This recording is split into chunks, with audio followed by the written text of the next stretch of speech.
চীনের Shanghai cooperation সম্মেলনের ফাঁকে বৈঠক করেছেন ভারতের প্রধানমন্ত্রী নরেন্দ্র মোদী ও চীনের প্রেসিডেন্ট শি জিনপিং।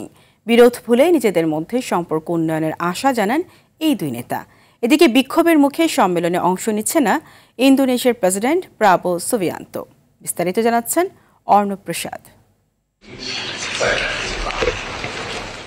অবশেষে অনুষ্ঠিত হলো বহুল প্রতীক্ষিত মোদি শি জিনপিং বৈঠক।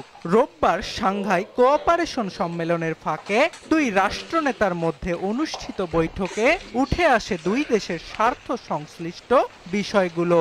কৈলাস মানস সরোবরে পুনরায় যাত্রা চালু এবং দুই দেশের মধ্যে সরাসরি ফ্লাইট চালুর বিষয়টিও গুরুত্ব পায় বৈঠকে। বৈঠকের বিষয়ে নিজের এক্স অ্যাকাউন্টে পোস্ট করেন মোদি। তিনি জানান, পারস্পরিক শ্রদ্ধা, আস্থা ও সংবেদনশীলতার ভিত্তিতে চীনের সঙ্গে সম্পর্ক জোরদারে আগ্রহী ভারত। এছাড়া বৈঠকে দুই দেশের বিবাদমান সীমান্ত ইস্যুর সমাধানে ইতিবাচক আলোচনার কথাও জানান তিনি। শত্রু নয়, ভারতের বন্ধু হতে চায় চীন। মোদির সঙ্গে বৈঠকে একথা জানান চীনা প্রেসিডেন্ট শি জিনপিং।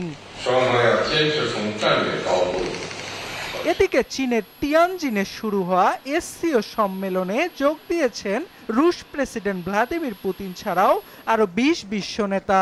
তবে নিজ দেশে ব্যাপক গণ আন্দোলনের মুখে এতে অংশ নেননি ইন্দোনেশিয়ার প্রেসিডেন্ট প্রাবো সুবিয়ান্তো। অর্ণব প্রসাদ, RTV।